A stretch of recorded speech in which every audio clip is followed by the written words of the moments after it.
Hola, ¿cómo están? Reciban un cordial saludo. Soy Hernán Oviedo, estudiante de Derecho de la Corporación Universitaria Americana de Medellín. En desarrollo al análisis y a la reorientación que la Honorable Corte Constitucional adelanta con el fin de lograr mitigar en algo el estado de cosa inconstitucional relacionado con el sistema penitenciario y carcelario en Colombia. Se le hace un seguimiento a la sentencia T388 del 2013 y a la sentencia T762 del 2015. La situación en que viven las personas privadas de la libertad, los derechos que los amparan y los correlativos deberes del Estado como respuesta a la crisis penitenciaria y carcelaria en nuestro país. La múltiple y sistemática violación de los derechos humanos que se presentan en los penales es clara contravía de nuestra Corte Constitucional y de los postulados del Pacto Internacional de Derechos Civiles y Políticos. Señala que toda persona privada de la libertad será tratada humanamente y con el respeto debido a la dignidad inherente al ser humano. La vulneración de estos derechos ha llegado a tal punto que fue necesario declarar el estado de cosa inconstitucional. Ante la Honorable Corte Constitucional hicieron presencia representantes de organismos involucrados que tienen el deber de velar por el respeto a los derechos humanos de las personas privadas de la libertad. Ante ellos rindieron informes aparentemente satisfactorios, pero no muy claros, dado que generaron serias dudas en los honorables magistrados que estaban en la sala.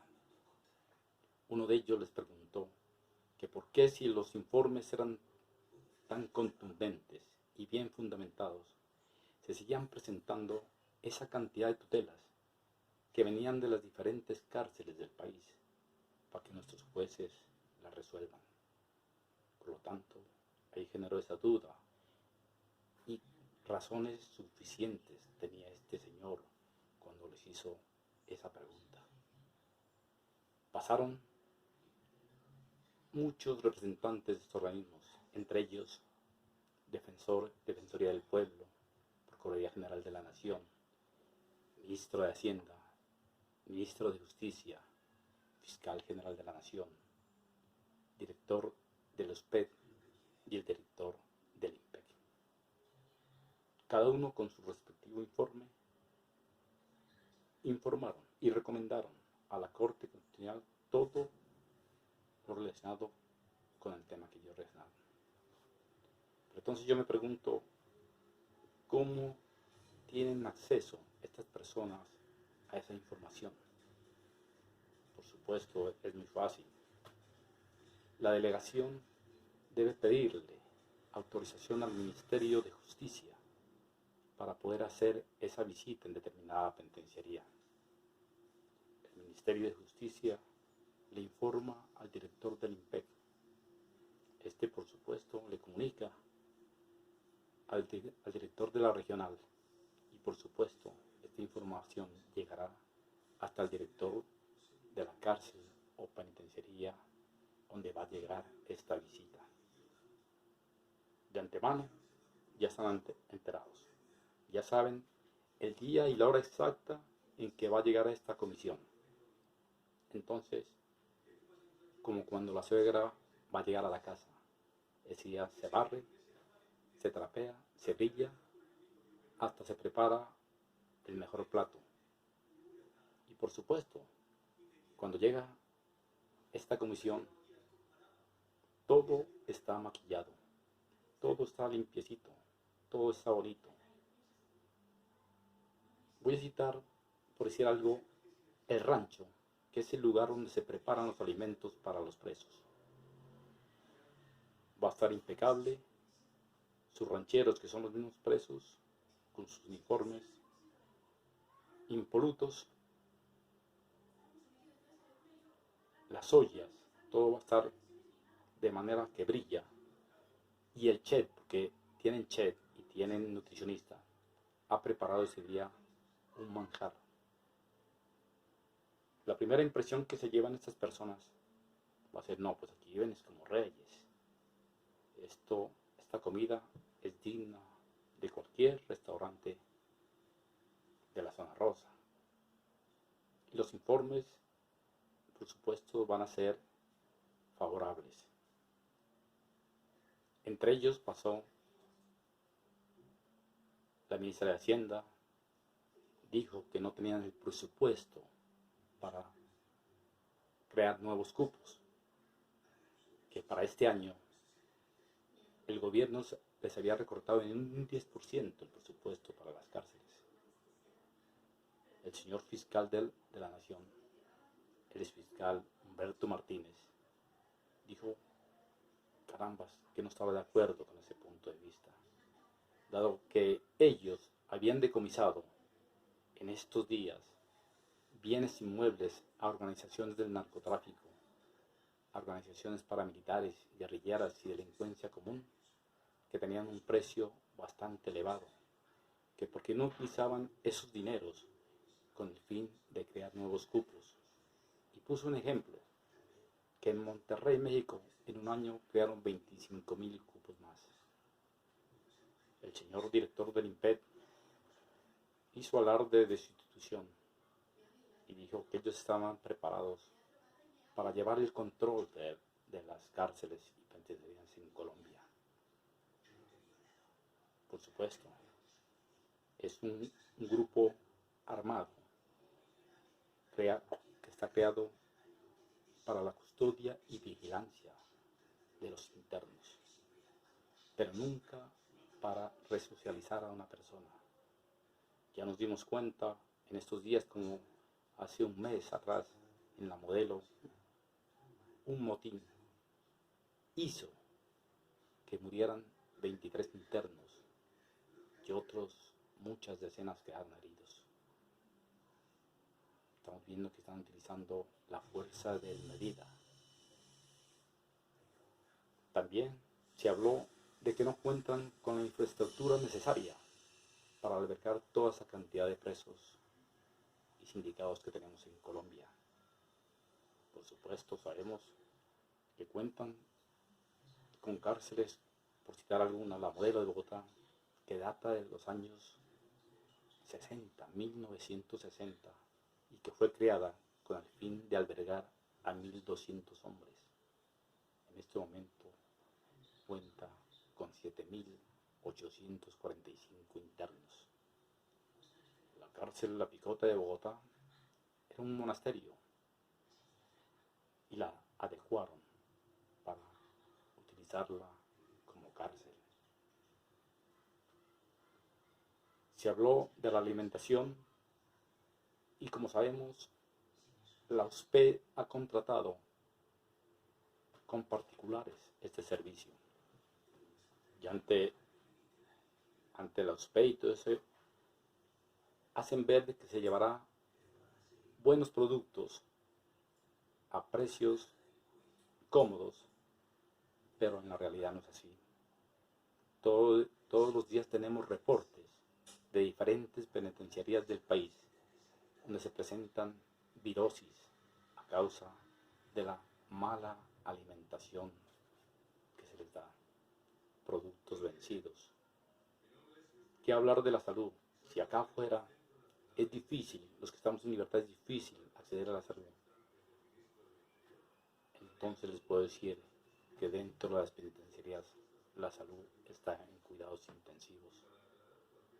Los servicios públicos, como ya les dije, son cárceles viejas y vetustas. Esos alcantarillados, el servicio eléctrico, están en precarias condiciones.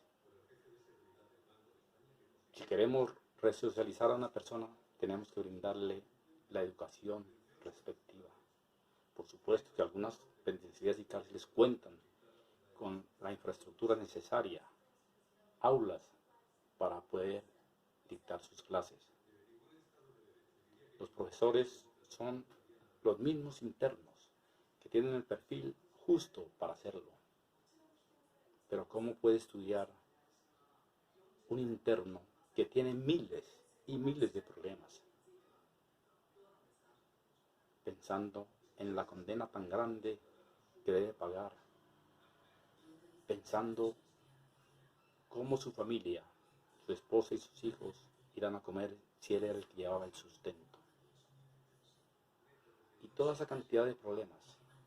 Esta persona que está afectada psicológicamente no puede rendir en una clase como lo hiciéramos normalmente personas que estamos en libertad. Si llegamos al punto de la resocialización, que es la finalidad a alcanzar según el tratamiento penitenciario, y devolverle a la sociedad una persona de bien, una persona útil, mediante el examen de personalidad, de disciplina, de trabajo, estudio, cultura, recreación, bajo un espíritu humano, y que la sociedad sea consciente de que va a recibir una persona buena. Respecto al hacinamiento, tenemos que decir que la regla de la teoría decreciente no es la solución. Desde el año 1998 se contaba con un hacinamiento del 57% y se empezó a aplicar la teoría de la regla decreciente, la cual dice que a medida que salgan 2 individuos en libertad, se abrirá un cupo para una persona que haya sido sindicada y que entre a esa penitenciaría. Pero ¿qué fue lo que pasó? Sacamos el problema de este lado de las penitenciarías y se lo pasamos acá, la pelota a este lado, a las estaciones de policía, a las URIs y a las celdas que tienen la fiscalía, y las hacinamos completamente.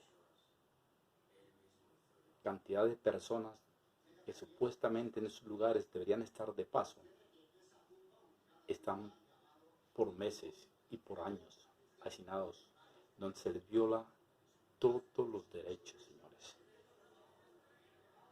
Miramos en algunos reportes de los noticieros en la ciudad de Bogotá cómo la estación de policía de la Candelaria,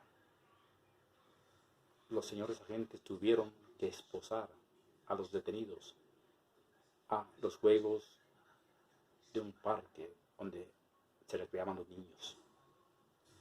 Por lo tanto, la regla de la teoría decreciente lo único que hizo fue trasladar el problema de las cárceles a las estaciones, y se siguen violando los derechos humanos.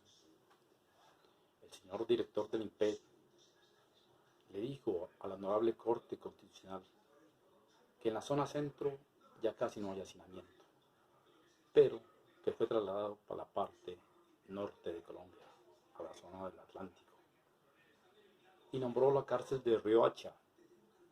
Está hacinada al 300%, una infraestructura que alberga 1.500 personas, ahora tiene 4.500 personas, señores. Si vamos a sacar un promedio del área que debe estar determinada para una persona, una celda que mide de ancho 1,50 y de largo 2,20 da un promedio de 3.3 metros cuadrados. Está diseñada para que sea habitada por una persona, con una basecama, con un baño y un lavamanos. Pero en esa celda viven hasta 8 personas. ¿Se imagina usted la incomodidad, señores, que se presentan en esos lugares? Un patio de las cárceles está conformado por un área de lo que mide una cancha de microfútbol, 24.5 de largo por 15 de ancho. Eso nos va a dar aproximadamente un área de 340 metros. Y si tomamos por cada metro cuadrado que debe estar máximo 2 personas, alcanzarían 600 personas. Pero si nos dirigimos a un patio de la cárcel de Bellavista, encontramos más de 1500 personas. Eso sin contar el día de la visita. El día de la visita llegarán por lo menos a visitar a unos 500 hombres. Llegarán sus esposas, sus hijos. Entonces la población se va a triplicar. Va a ser mucho más complicado, señores. Nuestro Congreso de la República legisla siempre en aumentar las penas, en crear nuevos delitos. Caramba, deberíamos cambiar ese sistema y aplicar la ley restaurativa y dejar la ley retributiva aparte.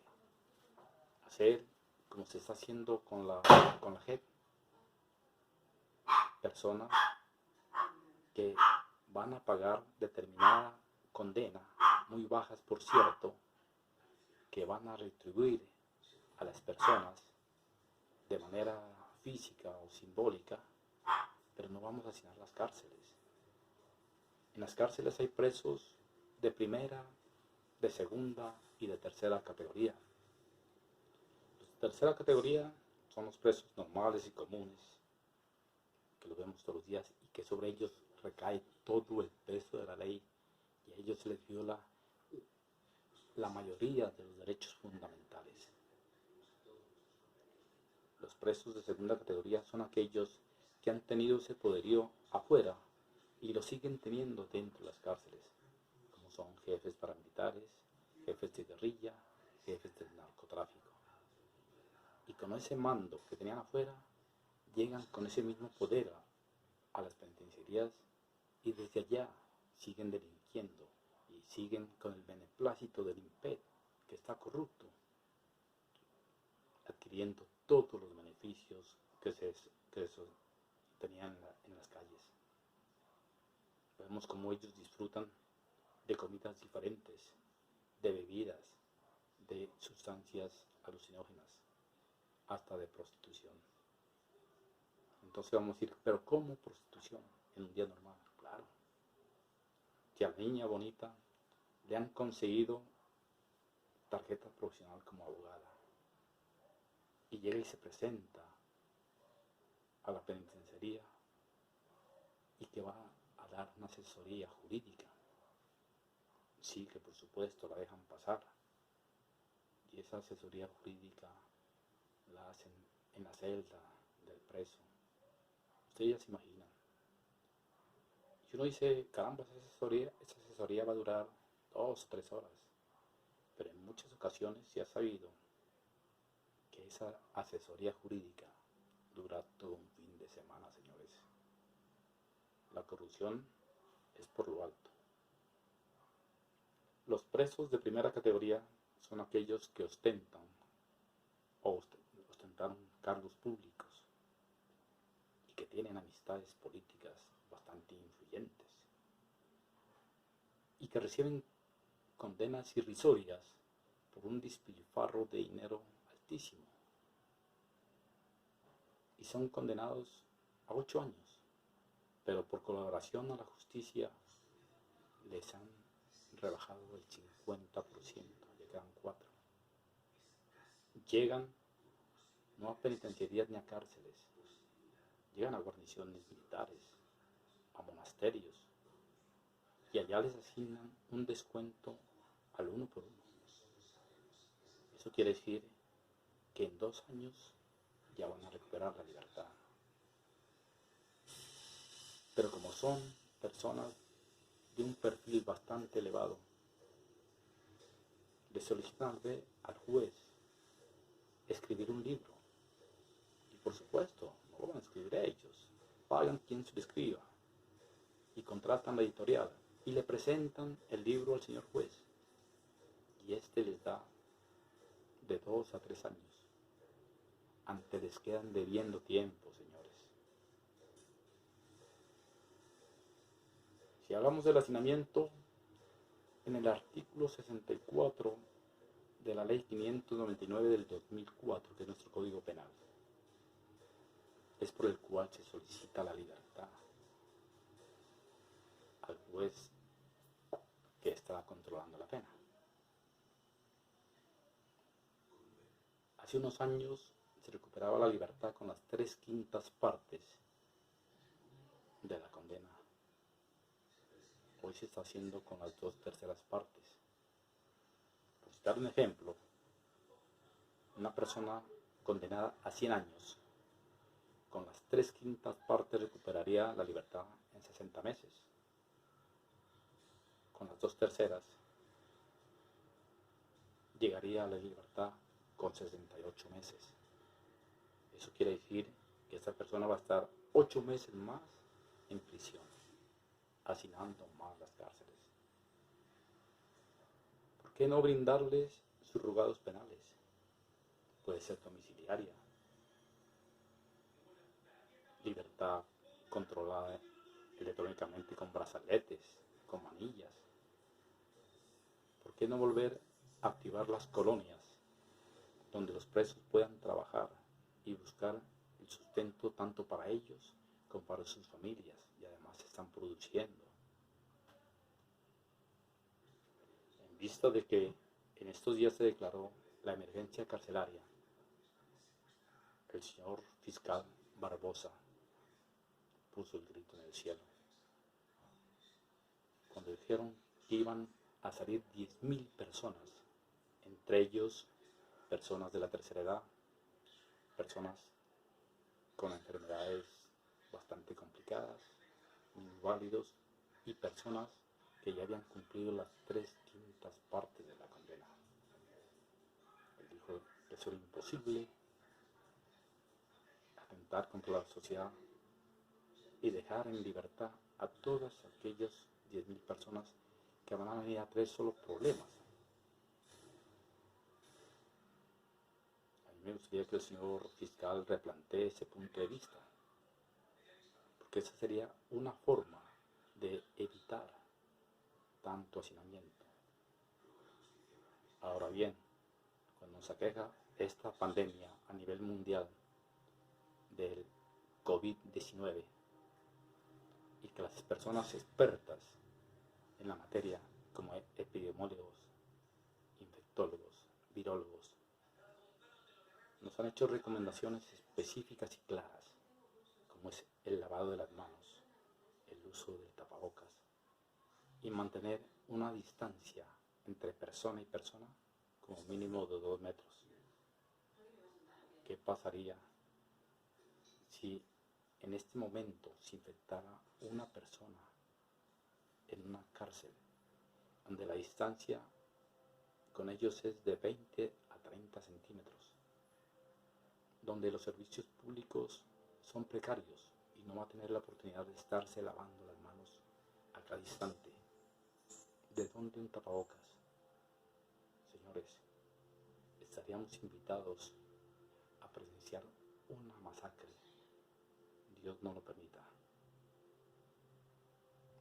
Insto a todos los organismos que tienen que velar por los derechos humanos de las personas privadas de la libertad en Colombia a que hagan un engranaje entre ellos y que coordinadamente pongan en marcha toda esa orientación y las recomendaciones que le hace la Honorable Corte Constitucional. Señores, muchas gracias por haberme escuchado.